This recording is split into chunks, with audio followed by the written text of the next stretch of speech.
सरकार के खाते में सिर्फ एक महीने में 2,11,000 करोड़ रुपए आए हैं। सुनने में यह खबर सिर्फ सरकार की रिकॉर्ड कमाई जैसी लगती है, लेकिन इस एक आंकड़े के अंदर भारत की इकोनॉमी की पूरी कहानी छिपी है। एक तरफ ये बताता है कि देश में लोग खर्च कर रहे हैं, कंपनियां अच्छा कारोबार कर रही हैं और अर्थव्यवस्था की रफ्तार बनी हुई है, लेकिन दूसरी तरफ इसी आंकड़े में एक ऐसी चिंता भी छिपी है जो आने वाले समय में भारत के लिए एक बड़ी चुनौती बन सकती है। अगर जीएसटी का ये रिकॉर्ड क्या संकेत दे रहा है, आइए आसान भाषा में समझते हैं। नमस्कार, मैं हूं चिराग ठाकुर और आप देख रहे हैं विस्तार। दरअसल जुलाई 2026 में भारत का जीएसटी कलेक्शन 15.4% बढ़कर 2,11,205 करोड़ रुपए पहुंच गया। खास बात यह है कि जीएसटी लागू होने के बाद ये दूसरा सबसे बड़ा मंथली कलेक्शन है। अब सवाल है कि जीएसटी का ये आंकड़ा इतना महत्वपूर्ण क्यों है। इसे ऐसे समझिए, अगर किसी दुकान पर हर महीने बिक्री बढ़ने लगे तो इसका मतलब है कि ग्राहक ज्यादा खरीदारी कर रहे हैं और कारोबार अच्छा चल रहा है। ठीक इसी तरह से जब देश में लोग ज्यादा सामान खरीदते हैं, कंपनियां ज्यादा बेचती हैं और आर्थिक गतिविधियां बढ़ती हैं, तो सरकार को जीएसटी के रूप में ज्यादा टैक्स मिलता है। यानी जीएसटी सिर्फ सरकार की कमाई नहीं बताता, बल्कि ये देश की आर्थिक सेहत का एक रिपोर्ट कार्ड भी होता है। और इस बार रिपोर्ट कार्ड काफी मजबूत नजर आ रहा है। जुलाई में घरेलू कारोबार से जीएसटी कलेक्शन 10.1% बढ़कर 1,44,695 करोड़ रुपए हो गया। इसका मतलब है कि देश के अंदर खपत यानी कंजम्पशन मजबूत बनी हुई है। इसके अलावा आयात से मिलने वाला जीएसटी करीब 29% बढ़कर 66,511 करोड़ रुपए पहुंच गया। और यही इस कहानी का दूसरा पहलू सामने आता है। इंपोर्ट जीएसटी बढ़ना एक तरफ बताता है कि व्यापार गतिविधियां मजबूत है, लेकिन दूसरी तरफ यह सवाल भी खड़ा करता है कि भारत अभी भी कितनी चीजों के लिए दूसरे देशों पर निर्भर है। खासकर पश्चिम एशिया में तनाव के कारण क्रूड ऑयल और दूसरी कमोडिटीज की कीमतें बढ़ी। जब भारत महंगे दामों पर सामान आयात करता है तो उसकी रुपए में कीमत बढ़ जाती है और सरकार को टैक्स भी ज्यादा मिलता है। यानी जीएसटी का आंकड़ा मजबूत है, लेकिन इसके पीछे कुछ चुनौतियां भी छिपी हुई हैं। अब इसे अर्थव्यवस्था की बड़ी तस्वीर से जोड़कर देखिए।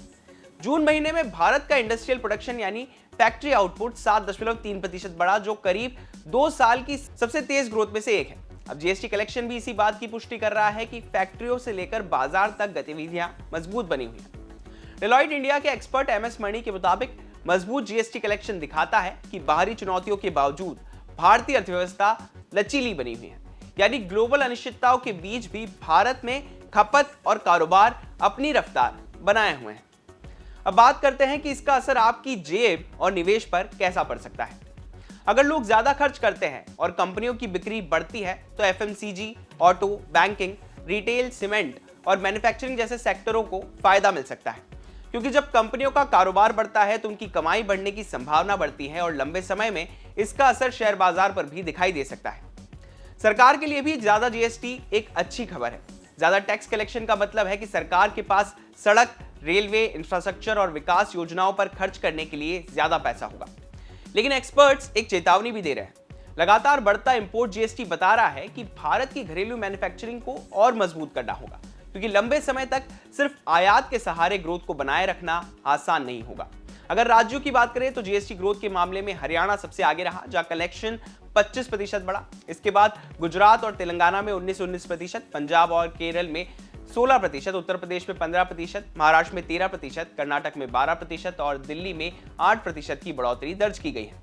वहीं कुछ राज्यों में गिरावट भी रही। हिमाचल प्रदेश में जीएसटी कलेक्शन 22%, उत्तराखंड में 18%। तो कुल मिलाकर 2.11 लाख करोड़ का जीएसटी कलेक्शन भारत की इकोनॉमी के लिए एक बड़ी पॉजिटिव खबर है।